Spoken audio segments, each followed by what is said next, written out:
Today I'm going to talk a little bit about the spinning side of my geekery.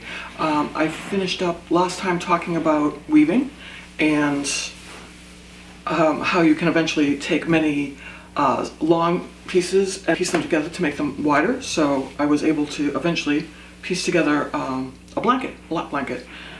It's not perfect, but it's pretty and I like the colors, and so mission accomplished. But that was using someone else's yarn, and I've always sort of liked the idea of spinning my own yarn and then weaving with that. And that also ties in with my interest in history and archaeology. The first time I saw a drop spindle was, or I used one really, was at a primitive technology course in Kiltdown in Sussex in England. And they were trying to teach archaeology students about primitive technology, flint knapping, building huts, and a little bit about textiles. And the woman who was there was pretty accomplished, and she asked everyone to have a go at it. And I did okay. I got my little string out so far before it snapped. And she said, "Oh, you've obviously done this before." And I'm like, "No, I hadn't." And I realized it was just me being obsessed with string and understanding how fibers work, because I've always sewn and done embroidery and stuff like that. So it was just sort of an affinity, but not necessarily a talent. The other thing is you also see examples of weaving and spinning in archaeological exhibits and in museums. For example, you see these cards that are used for weaving bands.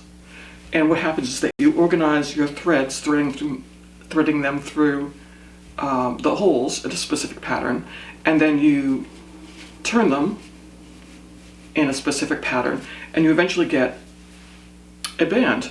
I've seen these from Viking sites, from Roman sites. They're made of wood or bone or ivory, and it's kind of neat. And although you can see I don't do a very good job of keeping track of the patterns, it still works as a band.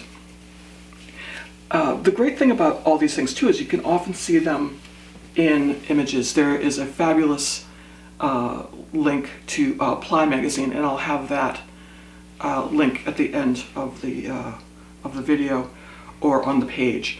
But it shows women constantly walking around with their spinning. So they always have a drop spindle, and people are able to walk and spin at the same time. In fact, this was a necessity. You would have to keep your spinning with you at all times because you constantly needed to make yarn to do the weaving for your household, or maybe to sell if you had some extra. In order to manage the fiber, you'd have a distaff, and that's where we get the term, the distaff side of the family. It was a stick that you could actually put in the back of your belt and would keep a big pile of fiber ready for you. And there are these wonderful images of women spinning, but then there are also more comical images of women chasing after foxes who were going after their fowl and hitting them with the distaff. Or, yes, going after tabbies who are very naughty and checking out my spinning wheel.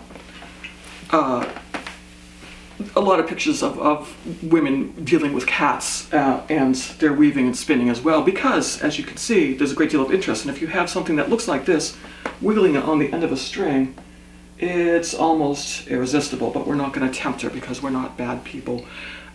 So you see these images all throughout history. And in fact, textiles go back tens of thousands of years.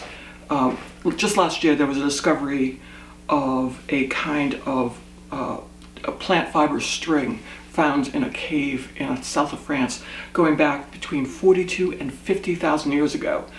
Now, there's some debate over whether it was associated with modern humans or Neanderthals, because they both cohabited the same spaces at the same time, but it's certainly one of the earliest examples found for anyone. And you start seeing spinning wheels and probably coming from China or the Islamic world sometime about 1000 AD, but you also have much more advanced yarn making out of plant fibers or wool from sheep or goats or other animals going back to 20,000 years or so. And then that's associated with clothing, not just string, but it's a pretty important skill set to have. And again, this is a drop spindle. I have some fiber on it that was given to me by my fellow novelist and poetry writer, Linda Rodriguez. And the gist of it is, and I'm going to fake it here because this will inevitably break because I'm not very good at this, is that you get some spinning going with the wheel, with the spindle, and then you will tease the fiber out so that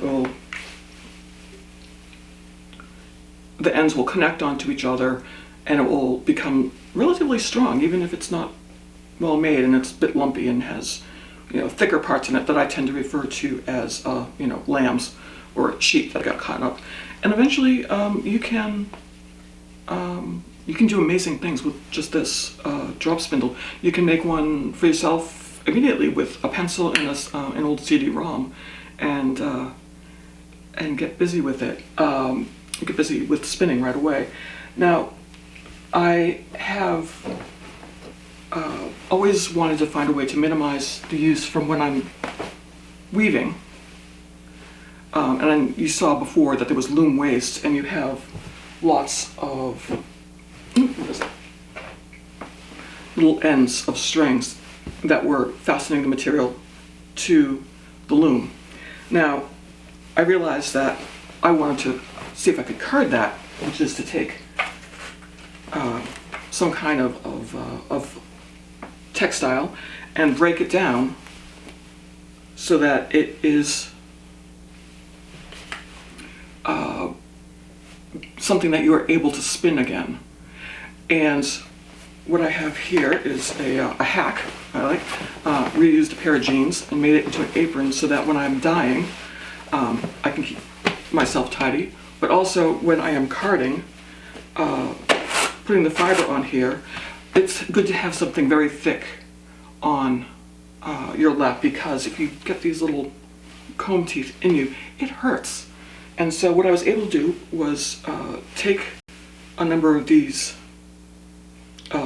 lengths of string, cut them down to about 3 inches or so, put them on the card, and then eventually by pulling them and teasing out the fiber and breaking them down, I got something that looked a bit like a Cookie Monster.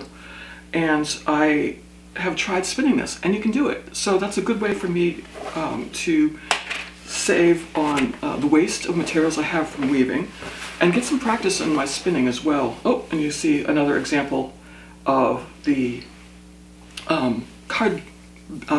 cards I used to make this band. It works. It's not perfect, but it works. I like that. So what I did eventually was I tried taking some of the carded material from another pile of stuff, and I was able to spin it.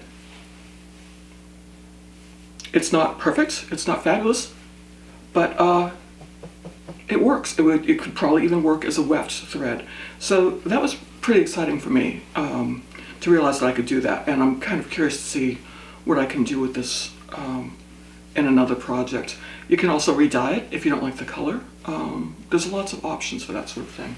So let me clear up some of this out the way. Now, my first attempts at spinning were not fabulous. This is some of my earlier attempts at recarding and spinning the thread.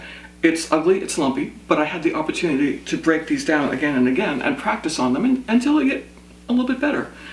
And that was really rewarding, because I realized that I could learn, I could take ugly stuff and break it down and try again, which is an excellent way to get some practice in. And eventually, I was able to spin things and with a different kind of wool and get this as a finished product. This is a blue-faced Leicester variety of wool. It's a natural color, black and white, and I've plied it, meaning I've taken individual threads, spun them one way, and then taken two of them and spun them the opposite direction to get a much stronger, thicker, heavier yarn. And eventually, I was able to take all my early efforts, some done on my drop spindle, some done on my very first wheel, which I'll talk about in a minute, and make a blanket. And there wasn't a blanket before, and now there is. And you can see how I've pieced together the different lengths of it. I learned how to dye the material, which was very exciting. And I learned an awful lot. And again, I like the colors. I was able to do them using a kit. I'm learning about using natural colors now. And it keeps me warm at night and when I'm watching television. And the cats love it because it smells still a bit slightly of sheep. And they see my feet moving under it, and it's a grand game, as you might imagine. Now, this is an example of one of the singles I would ply with them, ply on themselves to make a thicker yarn. And, this is an example of, I had two different colors of yarn. I put them together, and I hated the combination. I called it the wretched radicchio, because it was not a good color combination. So what I did was I actually redyed it again, adding more purple, and so it looks a little more purple and pink than sort of not great purple, red, and white. So you can take all this stuff apart, you can put it back together again, you can redye it, and that is all a lot of fun, and it's good practice. Now, I think what I shall do now is show you my spinning wheel and how it works.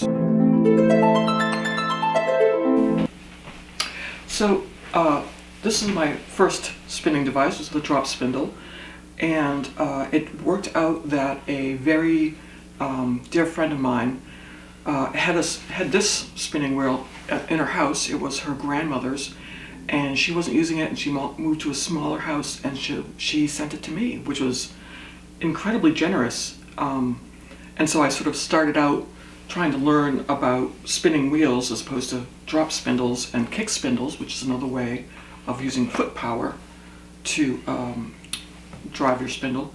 And I had to do some archaeology on this because I knew it was a Saxony wheel, this particular form that people tend to associate with Sleeping Beauty. And I didn't know too much else. I was figuring it out as I went along, but because you need to do regular maintenance on these, the first thing I did was I started taking the pieces individually, cleaning them, waxing the wood to make, to keep it in good shape and such. And I started to do an archaeology of this wheel. And under here, is a plate that has the name, and it says Klimes and Klimes, I believe is how it's pronounced. So, a manufacturer of spinning wheels in California, but they don't make this sort of wheel anymore. They make something called a castle wheel, and I'll talk about those later. And so I dropped them an email because they're still in existence, and it said 1973. So I had a date, and so they said they told me what it was, and this is made by the Toika company in Finland. It was originally a kit, popularized in the 1970s. So they'd ship the kit out to someone, you put it together, stain it or paint it, however you liked, and then you'd have a spinning wheel. But what happened was that this company in California would buy a number of these kits and set them up and stain them for other people so they wouldn't have to put them together. And so that's how I learned that I have a Finnish Toika, and it's called an Ulla model, and so I call her Ulla because I'm a geek. I name my things. I mentioned naming my my big loom Stormbringer / Stormbreaker, depending on how cross I'm feeling with it these days. But so it's a Saxony wheel, and the neat thing was that once I was looking at pictures of other wheels, I figured out how to put it back together, which was great. It shares a number of elements in common with other wheels. For example, you have the wheel, it acts as the thing that causes the spin to cause the twist in the yarn, and it's powered by a pedal down here, I had to replace the band with some string. It's a double drive, which just tells you how it's set up on the wheel. You have this thing here, which is called the Mother of All, and it supports the two maidens, which are these dowels, these turned dowels here, and they hold what's called the flyer. The flyer is the thing that goes around, and you have a string called a leader, and that's where you would start your fiber. You would attach that there, so we have a little bit to see if it's getting pulled up through the orifice. Yes, it's called the orifice. Everyone makes jokes about it. And the neat thing about this was that I was able to learn about how to tighten and loosen the tension on the wheel using this. And I was able pretty quickly to start spinning on it, and it made me incredibly happy. It still makes me incredibly happy. Unfortunately, when I was cleaning her the other day, I found that one of the little leather pieces that holds the flyer in place has broken. It's been more than 40 years. It's getting close to 50 years, so it was bound to happen. But fortunately, I have a piece of leather, and I can fix it.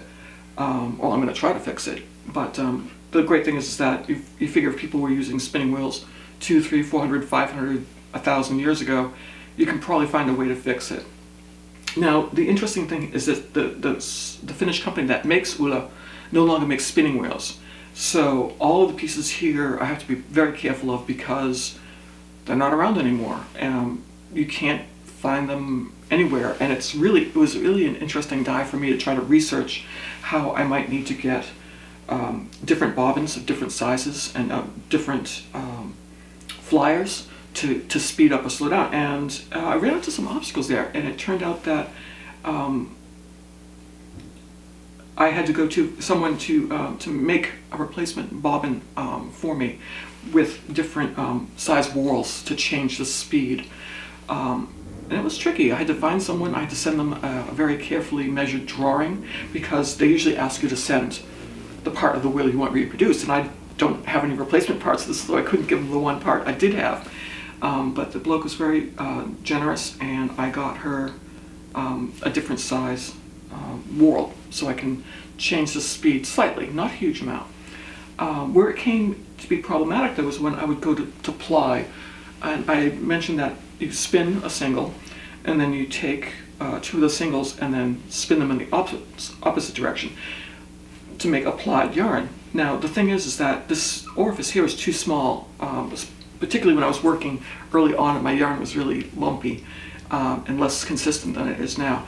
So I eventually had to find another wheel because I couldn't replace any of the parts in this. I couldn't find a way to adjust it to actually do plying. And plus the bobbin is very small. So even if I do have, I was able to get the plied yarn through here, I wouldn't be able to put very much on the bobbin because it just is not very big. So I had to find another wheel to help me with plying. And that was an exciting day to get a new wheel. And as soon as I get Ulla repaired, that little leather piece repaired, I'm going to try spinning on her again because it's been a while since I've been able to really get better, and I want to try that on her next.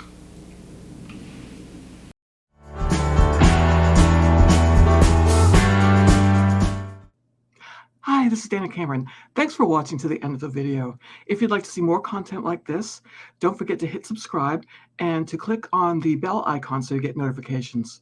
If you'd like to support me as a writer and creator, there are links to my books with information about them below. You can order them from your favorite bookstore or your favorite ebook retailer. Thanks again.